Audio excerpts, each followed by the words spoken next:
अब तक हमने जनरल लेजर और ट्रायल बैलेंस की बात कर ली थी। अब हम बात करने वाले हैं कैश बुक की। कैश बुक क्या होता है? एक सब्सिडरी बुक का कॉन्सेप्ट आता है। देखो सब्सिडरी बुक का कॉन्सेप्ट आया कैसे है, पहले हमको वो समझना बहुत जरूरी है। आप सभी को ये वाली बात मैं समझा चुका हूँ कि सबसे पहले क्या होता है, एक मॉनेटरी ट्रांजेक्शन होती है।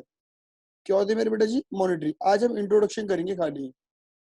एक मॉनेटरी ट्रांजेक्शन होती है। किसी बिजनेस में कोई भी मॉनेटरी ट्रांजेक्शन होगी, सबसे पहले आप उसे क्या करते हो मेरे बेटे जी? भैया याद है हमें, हम रिकॉर्ड करते हैं।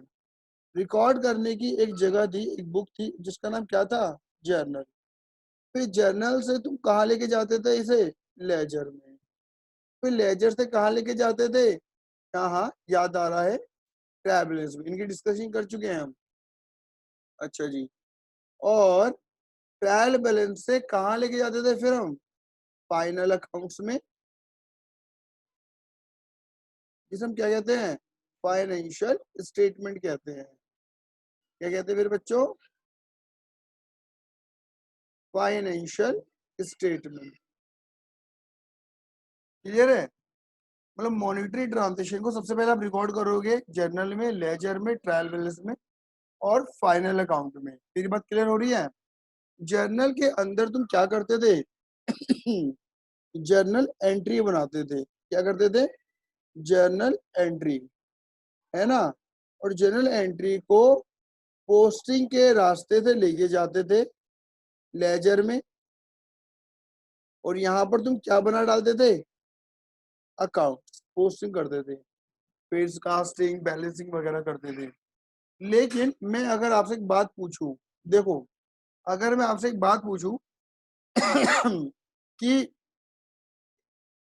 ये एक एंट्री है, suppose cash account debit to Ram's account.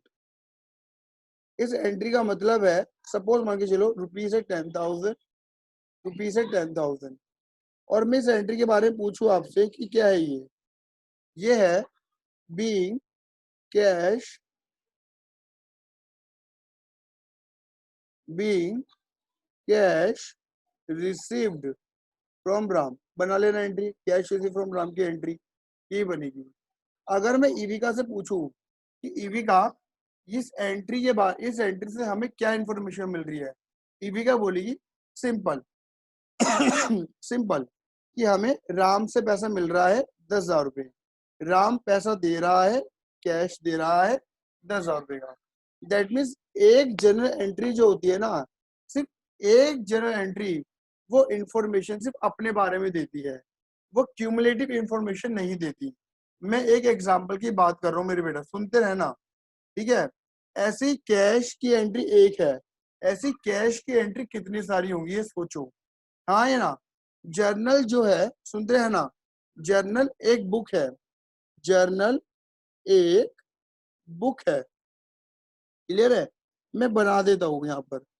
इस जर्नल के अंदर तुम सारी एंट्री रिकॉर्ड करते हो, इस जर्नल के अंदर सारी एंट्री रिकॉर्ड करते हो। कैश का आना भी रिकॉर्ड होता है, कैश का इन भी कैश का आउट भी रिकॉर्ड होता है, परचेज भी रिकॉर्ड होता है, सेल्स भी रिकॉर्ड होता है, हाँ ये ना? एक्सपेंसेस की भी एंट्री होती है और इनकम की भी एंट्री होती है। मैंने जब तुम्हें जनरल सिखाया था तो मैंने तुम्हें ये कभी नहीं सिखाया कि पहले कैश के आने आने की एंट्री लगाओ, कैश के जाने जाने की एंट्री लगाओ, फिर परचेस परचेस की एंट्री लगाओ, फिर सेल सेल की एंट्री लगाओ, फिर खर्चे खर्चे की एंट्री लगाओ, फिर इनकम इनकम की एंट्री लगाओ। ऐसा मैंने कभी नहीं सिखाया। दैट मीन्स मेरे कहने का मतलब है, there is no sequence, there is no any sequence, there is no any sequence, यानी कि जर्नल के अंदर कोई भी सिक्वेंस नहीं होता।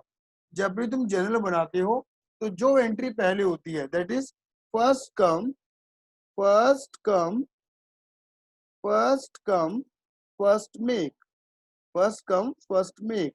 जो एंट्री, जो ट्रांजेक्शन पहले होती है उस एंट्री की, मतलब उस ट्रांजेक्शन की एंट्री पहले बनाते हो। तो यानी कि तुम्हारे जर्नल में कोई भी सीक्वेंस नहीं होता। मतलब अगर कैश की एंट्री हो रही तो पहले कैश की बना दी, फिर जाने की अगर जाने की, फिर परचेज की, फिर आने कैश आने की, जाने की, पर सेल की, मतलब कोई भी सीक्वेंस नहीं है, सब कुछ एक जलेबी की तरह, एक चाउमीन की तरह, क्या है, सब कुछ मिक्सअप है जर्नल के अंदर। काइंड ऑफ आप ये कह रहे हो सिंपल लैंग्वेज में, ये एक तरीके की मिक्स वेज है, ये फ्रूट चाट है। क्या है? फ्रूट चाट कह लो, मिक्स वेज कह लो, इसके अंदर सब कुछ मिला पड़ा है, सब कुछ मिला पड़ा है, क्लियर ही नहीं है। तो और मैंने बताया था कि जर्नल के अंदर इतनी सारी एंट्रियां बनी होंगी, कैश की, परचेज की, सेल की, हाँ एसेट के आने की, एसेट के जाने की, वो एक एंट्री सिर्फ अपने बारे में इंफॉर्मेशन देती है वो दूसरे के बारे में कोई इंफॉर्मेशन नहीं देती। लेकिन अगर मैं आपसे एक सवाल पूछूं, अगर मैं आपसे एक सवाल पूछूं कि मेरे बेटा इब्रा, आप बताना कि मेरा एक बिजनेस है, ठीक है ना, उस बिजनेस के अंदर more frequently, more frequently, more frequently का मतलब होता है लगातार, लगातार, बार बार, मोर फ्रिक्वेंटली यानी कि लगातार, बार बार एंट्री होती रहती है। किसकी? एक तो कैश का आना जाना लगा रहता है, कैश के थ्रू, या बैंक के थ्रू पैसे का आना जाना लगा रहता है, या फिर परचेस वाली एंट्रियां बहुत ज्यादा होती है, मतलब माल बहुत ज्यादा खरीदते हैं हम, और जब परचेस ज्यादा हो रही है तो सेल भी बहुत ज्यादा होती है हमारे बिजनेस में, क्लियर है? तो मुझे इतना बताना इब्रा, मेरे बिजनेस में मोर फ्रिक्वेंटली ट्रांजेक्शन्स होती है, क्या होती है मेरे बेटे जी? मोर फ्रिक्वेंटली ट्रांजेक्शन्स, क्लियर है? मोर फ्रिक्वेंटली ट्रांजेक्शन किसकी होती है? पैसे के आने जाने की, परचेस की, सेल की। तो इब्रा इसका मीनिंग क्या निकलता है? ये तीन ट्रांजेक्शन मेरे बिजनेस में बहुत ज्यादा होती हैं, तो इसका मीनिंग क्या निकला मेरे बेटा, कोई बताएगा? सर हमें प्रॉफिट ज्यादा होता है। नहीं, ये नहीं, ये तो बात ठीक है तुम कह रही हो, लेकिन इसका मीनिंग ये है, सोचो, जो ट्रांजेक्शन मेरे बिजनेस में सबसे ज्यादा हो रही है, मोर फ्रिक्वेंटली हो रही हैं, बार बार बार बार बार बार हो रही हैं, समझ रहे हो? जो ट्रांजेक्शन मेरे बिजनेस में सबसे ज्यादा हो रही हैं, लगातार हो रही हैं, और बार बार बार बार बार बार हो रही हैं इसका मतलब है कि मेरा बिजनेस इन ट्रांजेक्शन्स पर, इन ट्रांजेक्शन्स पर, मेरा बिजनेस इन ट्रांजेक्शन्स पर क्या है? टिका हुआ है, टिका हुआ, मतलब एक तरीके से मेरा बिजनेस इन्हीं ट्रांजेक्शन पे क्या है? डिपेंड है। क्या करता है मेरे बेटा जी? डिपेंड है मेरे बेटा जी। बात क्लियर हुई नहीं हुई? मेरा बिजनेस इन्हीं ट्रांजेक्शन पे टिका हुआ डिपेंड है। अब सोचो ना, मेरे कोचिंग के अंदर सबसे ज्यादा ट्रांजेक्शन कौन सी होती होगी? पैसे के आने या जाने की। और पढ़ाने वाली ट्रांजेक्शन होती होगी, मतलब अलग अलग टीचर अलग अलग सब्जेक्ट अलग अलग क्लासेस को पढ़ा रहे हैं, तो ये ट्रांजेक्शन मेरे बिजनेस में बहुत ज्यादा मोर फ्रिक्वेंटली हो रही है। तो यानी कि पैसे के आने जाने पर और टीचर्स का आना, उनका पढ़ाना बच्चों को, उसमें मेरा बिजनेस टिका हुआ है। बोलो यदि हाँ या ना? Yes sir. है ना? तो अगर उसके ऊपर मेरा बिजनेस टिका हुआ है, जिन ट्रांजेक्शन्स के बेस पर, दैट मींस ये वाली ट्रांजेक्शन्स जो है, अगर इन ट्रांजेक्शन्स के बेस पर मेरा बिजनेस टिका हुआ है, तो इन ट्रांजेक्शन्स के बारे में मुझे हर मिनट, हर दिन, हर हफ्ते, हर सेकंड नॉलेज होना जरूरी है। क्या मेरी बात क्लियर है या नहीं है? कभी भी आपको एक छोटा सा आंसर देता हूँ मैं आपको, कभी भी देख लेना, एक छोटी सी परचूने की दुकान पे जब भी तुम जाते हो ना, तो परचूने वाला जब भी कोई तुम्हें सामान निकाल के देता है, जैसे फॉर एग्जाम्पल, तुमने उससे ब्रेड मांगी, तो उनने तुम्हें ब्रेड निकाल के दे दी, और उससे देखा अरे ब्रेड ये लास्ट पीस थी, ब्रेड अब मतलब ये खरीद लिया है, अब लास्ट पीस चला गया है, तो उसके सामने ना कॉपी रखी रहती है, और वो तुरंत कॉपी में नोट करता है कि ब्रेड मंगवानी है। मतलब जो भी चीज उसकी खत्म हो जाती है ना, वो तुरंत लिखता है उसके बारे में, क्योंकि उसे पता है कि आज इसका ग्राहक नहीं आएगा तो कल तो आएगा, तो लिखता है कि मुझे परचेज क्या करना है, तभी मैं सेल कर पाऊंगा। हाँ या ना? और फिर एक जगह वो लिखता भी है, जो लोग उसे हैंड टू हैंड कैश देते रहते कोई दिक्कत नहीं है, और जो लोग हैंड टू हैंड कैश देते वो भी रफली कॉपी पे लिखता रहता है कि फलाना बंदे के इतने रुपए, फलाना बंदे के इतने रुपए। बेटा बोलो हाँ या ना? Yes sir. यानी कि आप देख पा रहे हो कि जिस चीज पर उसका बिजनेस टिका हुआ है ना, उसको हर बात की उसकी इंफॉर्मेशन होना बहुत जरूरी हो जाता है। अब अगर मैं बात करूंगा तुमसे, जर्नल की बात करूंगा, कि मेरे बेटे जर्नल के अंदर तो सब कुछ मिक्स है, पैसे का आना जाना भी है, परचेज भी है, सेल भी है, खर्चे भी है, एसेट भी है, इनकम भी है, सब कुछ घुसा पड़ा है। और अगर मैं तुम्हें जर्नल उठा के दे दूं, मतलब एक मोटी सी कॉपी उठा के दे दूं और मैं बोलूं ईवीका से, अरे ईवीका जरा मुझे बताना कि कितना कितना क्या इशारा है, तो ईवीका को ना वो ट्रांजेक्शन छाटने में समय लग जाएगा, क्योंकि कैश का आना एक पेज में नहीं होगा, एक पेज पर है, फिर तीसरे पेज पर होगी, फिर चौथे पेज पर होगी, फिर पांचवें पेज पर, मतलब उसे वो ट्रांजेक्शन छाटनी पड़ेंगी। क्या मेरी बात समझ पा रहे हो स्पर्श? स्पर्श मेरी बात समझ में आ रही है? स्पर्श नहीं है क्या?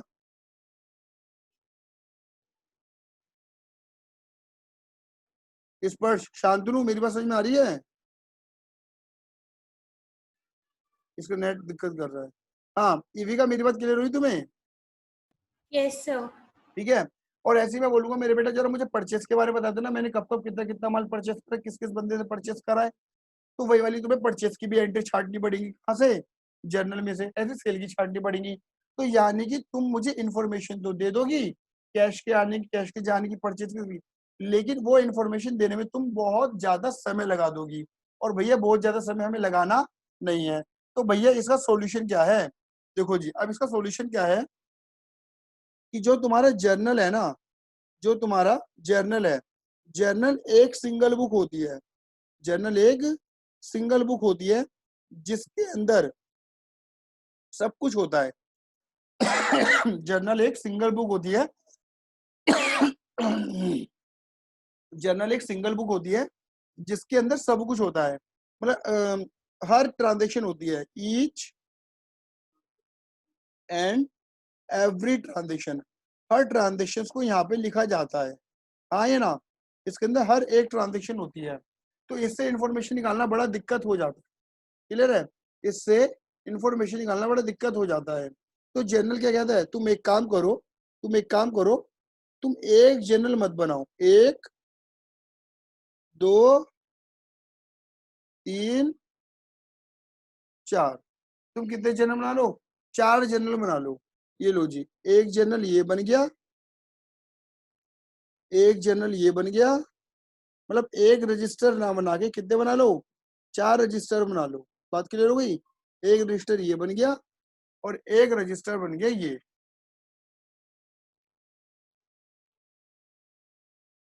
बात क्लियर हो गई? एक ये, एक ये और एक ये, चार रजिस्टर बन गए मेरे बेटा जी। ठीक है, चार रजिस्टर बन गए हमारे। तो पहले को नाम दे दो तुम अपना कैश बुक, इसे तुम नॉर्मली कैश जर्नल भी कह सकते हो। क्लियर है? अच्छा, दूसरे को क्या नाम दे दो तुम? परचेज बुक, इसे तुम परचेज जर्नल भी कह सकते हो। क्लियर है? तीसरे को नाम दे दो क्या? सेल्स बुक, इसे तुम क्या कह सकते हो मेरे बेटा जी? सेल्स जर्नल भी कह सकते हो। ठीक है, और लास्ट वाले को बोल दो अदर। क्या बोल दो? अदर। अच्छा, अब क्या होगा?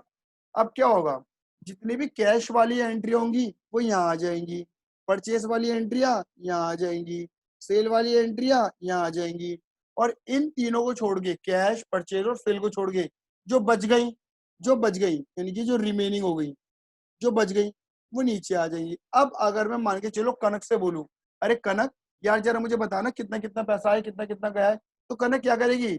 मुझे ये वाला रजिस्टर उठा के दे देगी, लो भैया देख लो, ये सारी एंट्री कैश वाली है। अरे कनक मुझे परचेस के बारे में बताना, लो भैया ये परचेस वाला रजिस्टर देख लो, ये सेल वाला देख लो। क्लियर है?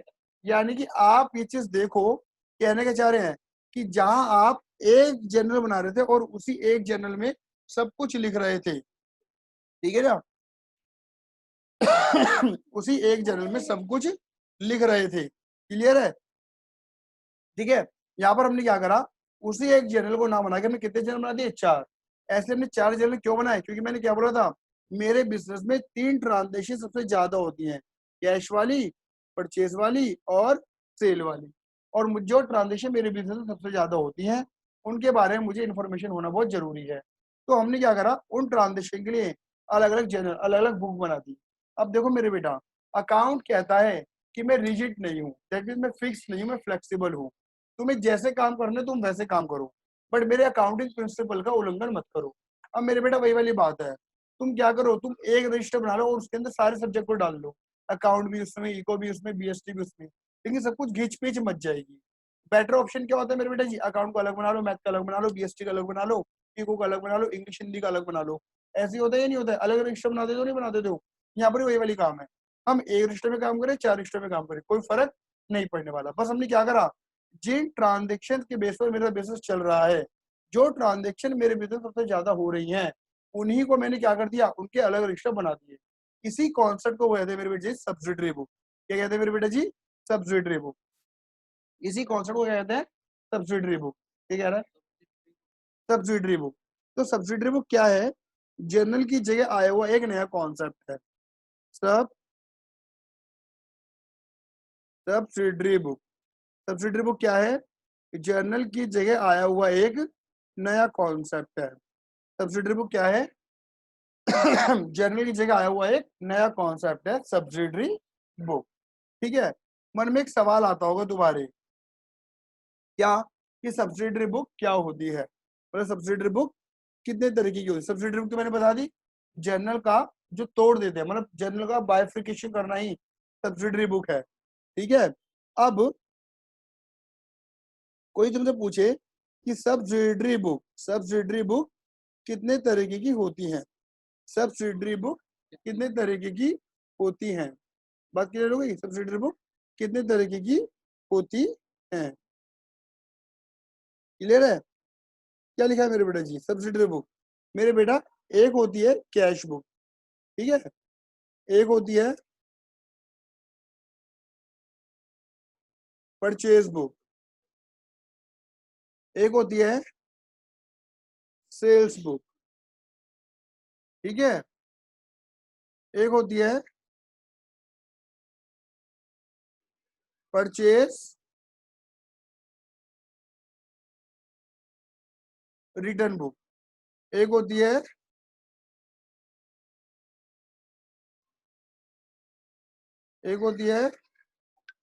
सेल्स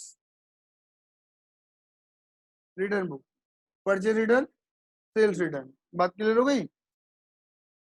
एक होती है मेरे बेटा जी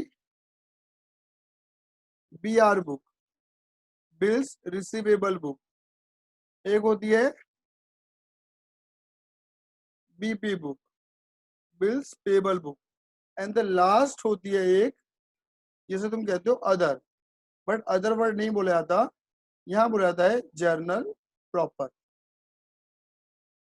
क्या बोला जाता है मेरे बेटा जी? Journal proper. तो मन में एक सवाल, क्या ये पूरी 8 की 8 बुक बनानी पड़ेंगी हमें? देखो मेरे बेटा, मैंने स्टार्टिंग में समझा दिया था आपको। क्या समझा दिया था मैंने स्टार्टिंग में?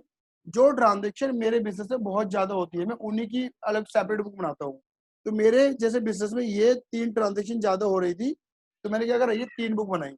जरूरी नहीं है कि हर बिजनेस में 8 की 8 बुक बनेगी। मेरे बिजनेस में परचेज रिटर्न रिटर्न कम होती है, ज्यादा नहीं होती, बीआरबीपी की एंट्री नहीं होती, तो मत बनाओ बुक। क्लियर है? नहीं है? ये कम होती है तो मत बनाओ बुक। जो ट्रांजेक्शन मोर फ्रिक्वेंटली हो रही है, उनकी बुक बनाओ, बाकी बुक मत बनाओ। ऐसा नहीं कि 8 की 8 बुक बनानी बहुत जरूरी है, ये सवाल आता है कई बार पूछने के लिए कि 8 की 8 एक कंपनी के अंदर, एक एंटिटी के अंदर क्या 8 की 8 बुक बनानी मैंडेटरी है? तो आपको आंसर क्या करना है, जो ट्रांजेक्शन मोर फ्रिक्वेंटली हो रही है, बार बार हो रही है, उनकी तो सेपरेट बुक बनेगी, अदरवाइज मत बनाना। जिसकी तुमने सेपरेट, जैसा ऑब्वियस बात है, तुमने परचेज की बुक बनाई है, तो परचेज वाली एंट्री इधर डाल देना, परचेज वाली एंट्रियां इधर डाल देना, क्योंकि तुमने परचेज की बुक बनाई है, लेकिन तुमने परचेज रिटर्न बुक नहीं बनाई। तो अगर परचेज रिटर्न हो जाता है तो कहाँ जाएगा मेरे बेटा जी? जर्नल प्रॉपर में। कहने का मतलब है, जिसकी बुक बनाई है उसकी एंट्री उसकी बुक में डालो, और जो एंट्री कहीं नहीं जा रही वो कहाँ जाएगी? जर्नल प्रॉपर में। जिसका कोई मालिक नहीं, उसका मालिक कौन है? Journal proper. जर्नल प्रॉपर में क्या होता है मेरे बेटा जी? बची हुई एंट्री आती है। कौन सी एंट्री आती है मेरे बेटा जी? बची हुई एंट्री है, रिमेनिंग एंट्रीज। कौन सी एंट्री आती है मेरे बेटा जी? रिमेनिंग एंट्रीज आती हैं। बात क्लियर हो गई? कौन सी? रिमेनिंग एंट्री आती है। क्या मेरी बात क्लियर हुई? आई बात समझ में नहीं आई? बोलो सभी बच्चे। यस सर, क्लियर है। ठीक है, क्लियर है भैया। अच्छा। अब अब कोई पूछे क्या जर्नल और जर्नल प्रॉपर, ये दोनों सेम होते हैं, तो मेरे बेटा इनका फॉर्मेट तो सेम होता है, वही डेट पढ़ू LF amount debit amount credit, लेकिन ये दोनों सेम नहीं होते, ये दोनों एक दूसरे के बराबर नहीं है। जर्नल का मतलब है इसके अंदर सारी एंट्री आती हैं, जबकि जर्नल प्रॉपर का मतलब क्या होता है, जिसके अंदर रिमेनिंग एंट्री आती है, बची हुई एंट्री आती है। जर्नल में सारी एंट्री आती है, cash purchase sale purchase return सब आएगा जर्नल के अंदर, लेकिन जर्नल प्रॉपर में बचा हुआ मामला आता है। क्या मेरी बात क्लियर हुई? बोलो हाँ या ना। Yes, sir. चलो जी, अब आगे बढ़ते हैं। अब बात करते हैं यहाँ पर कैश बुक। किसकी बात कर रहे हैं मेरे बेटे जी? कैश बुक की बात क्लियर हो गई। कैश बुक की बात कर रहे हैं मेरे बेटे जी। किसकी बात कर रहे हैं मेरे बेटा? कैश बुक की बात कर रहे हैं। बात क्लियर हो गई। Cash book. अब कैश बुक क्या है मेरे बेटा? बट ऑब्वियस है, यहाँ पर पैसे का आना और पैसे का जाना रिकॉर्ड होगा।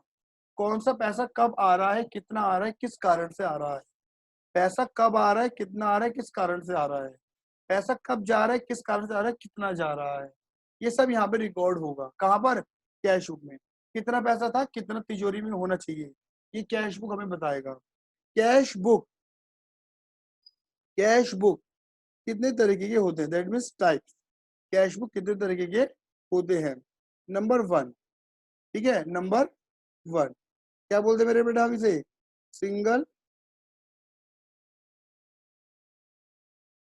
Single column cash book. क्या बोलते हैं? Single column cash book. और एक होता है डबल कॉलम कैश बुक। क्या होता है मेरे बेटा जी? Double column cash book. और एक होता है triple column cash book. Clear है? और एक ऐसे करके लिख रहा हूं, जैसे तुम क्या कहते हो मेरे बेटा जी?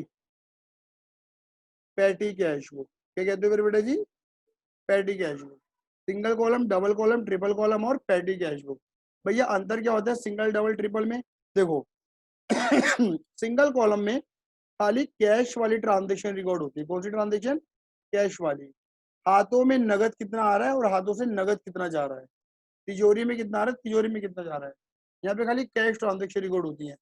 जबकि डबल कॉलम में 2 कॉलम होते हैं, यहाँ पे कैश वाली ट्रांजेक्शन भी आती है और बैंक वाली। मतलब हाथों में कितना आ रहा है, हाथों से कितना जा रहा है, और बैंक में कितना आ रहा है और बैंक से कितना जा रहा है, ये वाली ट्रांजेक्शन डबल कॉलम में रिकॉर्ड होती है। जबकि ट्रिपल कॉलम के अंदर 3 कॉलम बनते हैं, 1 2 और 3। कौन कौन से? एक होता है कैश का, एक होता है बैंक का, और एक होता है कौन सा? डिस्काउंट का। ठीक है, कौन सा होता है मेरे बेटा जी? डिस्काउंट का कॉलम। डिस्काउंट का मतलब यहाँ पर होता है मेरे बेटा कौन सा डिस्काउंट? 2 डिस्काउंट थे ट्रेड डिस्काउंट और कैश डिस्काउंट। यहाँ पर होता है कैश का मतलब, तो डिस्काउंट का मतलब कैश डिस्काउंट। कौन सा डिस्काउंट? Cash discount. डन है? ठीक है।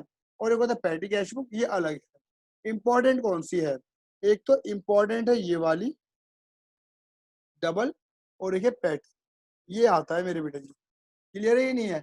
ठीक है। और फाइनल में तो यही आएगी, बस एक यही आएगी। बात क्लियर हो गई? तो मेरा जो पहला मकसद होगा वो डबल कॉलम के ऊपर काम करना होगा। ठीक है, किसके ऊपर काम करेंगे मेरे बेटे जी? डबल कॉलम के ऊपर। आ जाओ, डबल कॉलम के ऊपर काम करते हैं। डबल कॉलम कैश बुक, ये मैंने हेडिंग डाल दी। आपको ऐसे लिखना नहीं है बिल्कुल भी। आप कैसे शुरू करोगे? आप लिखोगे इन दी बुक्स ऑफ, जो भी कंपनी का नाम है, फिर लिखोगे कैश बुक। क्या लिखोगे? Cash book. ठीक है। कोशिश करते हैं, कोशिश करते हैं कि कैश बुक 10 मिनट में कवर अप कर लें। ठीक है बेटा, कैश बुक जो होती है ये एक डे बुक होती है। क्या होती है मेरे बेटे जी? एक डे बुक। डे बुक का मतलब होता है इसके अंदर हमें ये पता रहता है, मतलब ये बुक डे बुक यानी कि हर दिन बनती है। हर दिन कितना आया, हर दिन कितना गया, किसी भी कंपनी में किसी बिजनेस में ये हर दिन बनाई जाती है। मेरी बात क्लियर हो गई? चलो जी, अब यहाँ पर हम क्या लिखेंगे? T shape format. देखो ये कौन सा अल्फाबेट आ गया? टी। जैसे लेजर के अंदर बनता था, टी शेप फॉर्मेट, ये बन गया। अच्छा जी, ये आ गया तुम्हारा डेबिट साइड, ये आ गया तुम्हारा डेबिट साइड, और ये आ गया तुम्हारा क्रेडिट साइड। ठीक है, ये लो जी, ये आ गया तुम्हारा डेट, फिर आता है तुम्हारा पर्टिकुलर, फिर आता है तुम्हारा जेएफ, तो ये एलएफ, ये कैश का कॉलम, और ये बैंक का कॉलम। आप हो गया यार, ये तो बिल्कुल भैया लेजर जैसा, हाँ बिल्कुल लेजर जैसा ही है। ये कैश, बैंक, एलएफ,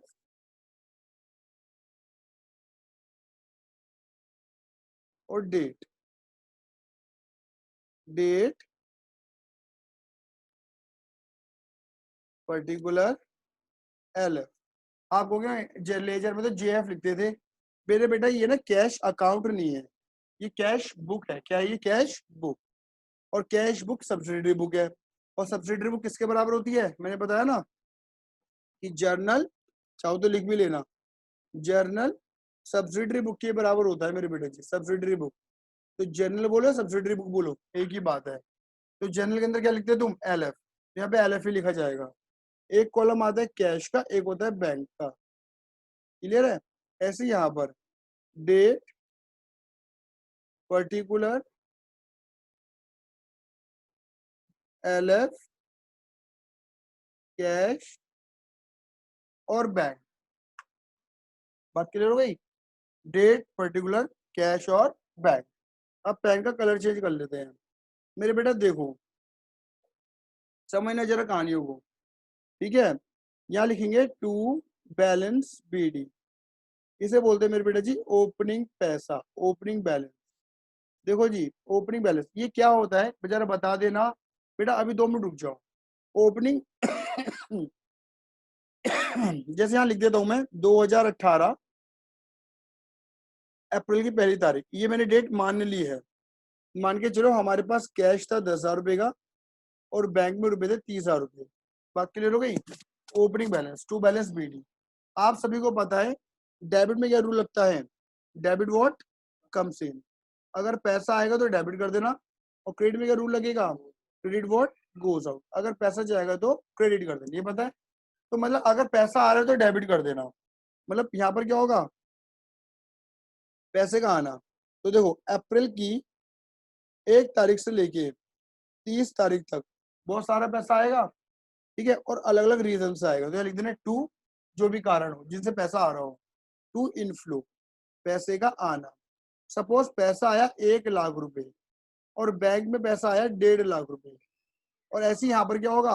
अप्रैल की 1 तारीख से लेके 30 तारीख तक पैसा जाएगा भी, यानी कि बाय आउटफ्लो, यानी कि पैसा जाएगा। कारण लिख देना किस कारण से पैसा जा रहा है। सपोज यहाँ से पैसा जा रहा है मेरे बेटे जी 60,000 रुपए, और यहाँ से जा रहा है मेरे बेटे जी पैसा 80,000 रुपए। मेरी बात क्लियर हो गई? तो मुझे बताओ, जब अप्रैल का आखिर आएगा तो तुम क्या करोगे? वहां पर तुम ये लिखोगे कितना पैसा बचा, जिसे तुम बोलते हो बाय बैलेंस सीडी। कुल मिला के वही वाला पॉइंट आ गया, बैलेंसिंग करने वाला। कौन सा पॉइंट आ गया? बैलेंसिंग। अब ये देखो मेरे बेटे जी, यहाँ पर कैश कितना था? 1,10,000 था। कितना आया कैश? 1 लाख आया। तो कितना हो गया पैसा? 10 था, 1 लाख आया, 1,10,000 हो गया। 1,10 में से कितना चला गया? पढ़ो, कितना चला गया? 1,10 में से 60,000 चले गए, तो कितने बचे रहे मेरे बेटे जी? 50,000 रुपए। 50,000। क्लियर ही नहीं है? ये है बचा हुआ, मतलब एक तरीके से इसे बोलते हो तुम क्लोजिंग बैलेंस। क्या बोलते हो मेरे बेटे जी? Closing balance. कितना पैसा बच गया इस महीने के आखिर में। ऐसे ही बैंक में आ जाओ, 30,000 था, 1.5 लाख आया, हो गया 1,80, 1,80 में से 80 चला गया, तो कितना बच रहा है मेरे बेटा जी? 1 लाख रुपए। कितना बच रहा है मेरे बेटा जी? 1 लाख रुपए बच रहे हैं। ठीक है, और फिर तुम इसे क्या कर दोगे? इक्वल कर दो, टोटल टोटल टोटल टोटल। जब टोटल लगाओगे तो यहाँ कितना आएगा? 1,10, 1,10 कैश का कैश में, और बैंक का कितना आ रहा है टोटल? 1,80, यहाँ का भी 1,80, याद है? ठीक है, और फिर जहाँ सीडी होता है उसका अपोजिट क्या होगा? बीडी। बताओ BD। अप्रैल के बाद क्या आएगा? अप्रैल के बाद आएगा मई। मैंने आप जी। सभी से पूछा था जो पैसा बच जाएगा अप्रैल के आखिर में, क्या वो पैसा बेकार है? तो सभी बच्चे ने बोला था वो पैसा बेकार नहीं, वो आने वाले साल में यूज नहीं होगा। है। ठीक है, तो CD का BD अपोजिट में कितना आ जाएगा मेरे बेटा जी? 50, और कितना आ जाएगा ये? 1 लाख। इसे तुम क्या बोलोगे? मई की पहली तारीख में टू बैलेंस BD, मई की स्टार्टिंग में इतना पैसा पहले से था, ओपनिंग बैलेंस। तो देखो ये तो मैंने मीनिंग कर दिया कि काम कैसे करना है। BD का मतलब हो गया ओपनिंग बैलेंस। अब खुद सोचो ना कि जैसे आपने अप्रैल से पैसा निकालकर CD करके मई में लेके गए थे, ऐसे ऑब्वियस ही बात है अप्रैल से पहले क्या बना होगा? मार्च में भी CD हुआ होगा, और मार्च का CD कहाँ आएगा? अप्रैल की BD में आएगा। क्या मेरी बात क्लियर हो रही है? हाँ जी, क्या मेरी बात इतनी क्लियर क्लियर हो हो रही रही है। है? ठीक है सर एक बार जो आपने अप्रैल 30 वाली ट्रांजैक्शन लिखी है वो समझा दो। मेरे बेटा, मैंने कुछ भी एक्स्ट्रा नहीं करा। जो मैंने तुम्हें लेजर के अंदर कास्टिंग करके बैलेंसिंग करना सिखाया था, CDBD करना, ये बिल्कुल वही है। इतना पैसा था, इतना आया, टोटल हो गए 1 लाख। 1 लाख में से गोस आउट चले गए इतने 60, तो कितने बच गए? 50,000 बच गए। क्लियर है? इसे तुम क्या बोलती हो? CD। इतना पैसा बच रहा है। अब देखो, अगर तुम टोटल करोगी डेबिट का तो भी कितना आ रहा है? 1,10, और यहाँ का करोगी तो भी कितना आ रहा है? 1,10। मतलब दोनों साइड तुमने क्या कर दी? बैलेंस कर दी, बराबर कर दी। सिमिलरली मैंने काम कहाँ पर करा? बैंक में करा। अब बताओ हाँ या ना? ठीक है सर। ठीक है, तो तुम्हें BD का लॉजिक क्लियर हो गया ना? BD यानी कि ओपनिंग बैलेंस, मतलब पैसा पहले से कितना है हमारे पास। क्लियर है? हर महीने की शुरुआत में। तो ये एक सर तरीके ये से डेबिट में अप्रैल 30 में आपने टू इनफ्लो लिखा है, यहाँ पर जितने भी ट्रांजेक्शन होंगे कैश से रिलेटेड वो हम यहाँ पर लिख देंगे सारे। पैसे के आने से रिलेटेड वो यहाँ लिखेंगे, मतलब डेबिट वो। सर जैसे जर्नल में लिखते हैं अलग अलग, वैसे लिखा जाएगा ना या एक साथ? हाँ, अलग अलग लिखा जाएगा, ऑब्वियस ही बात है, अलग अलग। ये तो मैंने और स्टार्टिंग हाँ, हमेशा बीडी से होगी। स्टार्टिंग हमेशा BD से होगी, और BD यानी कि ये तुम्हें गिवन होना चाहिए। गिवन होगा तो लिखना, नहीं होगा तो मत लिखना। अभी समझो, अभी जब हम आगे क्वेश्चन ओके। करेंगे तुम्हें और क्लैरिटी आएगी। अभी तो मैं थोड़ा सा आपको सिर्फ थोड़ा मैकेनिज्म समझा रहा हूँ कि हाँ सर, हमें अभी ये तो क्लियर हो गया कि पहले पैसा इतना था, आया गया और बचा। ये बात क्लियर हो गई? ये बात तो क्लियर हो गई? Yes sir. ठीक है, अच्छा जी। अब मैं हो तुमसे गए भैया। हाँ, अब मैं तुमसे एक सवाल पूछता हूँ मेरे बेटा जी, कि अगर यहाँ पर मैं 1,60,000 लिख दूं तो बताओ CD कहाँ पर निकल कर आएगा? इब्रा बताना जरा। सर एक बार बोलिएगा। देखो, अगर मैं यहाँ पर 60,000 लिखे कितना लिख दूं? 1,60,000 लिख दूं, तो CD कहाँ पर निकल कर आएगा? देखो ना, अब ये कितना हो गया? 1,60, और ये कितना हो रहा है? 1,10,000। हाँ है ना? तो यानी कि ये वाली क्रेडिट वाली साइड ज्यादा आ रही है, ये कम आ रही है। CD यहाँ आना चाहिए, नहीं आना चाहिए इब्रा? Yes sir. आना चाहिए। Yes sir. ठीक है, लेकिन मेरे बेटा ऐसा होना नहीं चाहिए, ऐसा होगा नहीं। कभी आप कुछ भी कर दो। क्यों ऐसा सर, क्यों नहीं हो सकता? CD यहाँ पर क्यों नहीं आ सकता मेरे बेटा? टू बैलेंस CD यहाँ पे कभी भी नहीं आ सकता। क्यों नहीं आ सकता सर? ये हमें लॉजिक बता दो। ठीक है, एक काम करते हैं, ये वाली मीटिंग में एंड कर रहा हूँ, दूसरी मीटिंग शुरू करते हैं। ठीक है। ठीक है।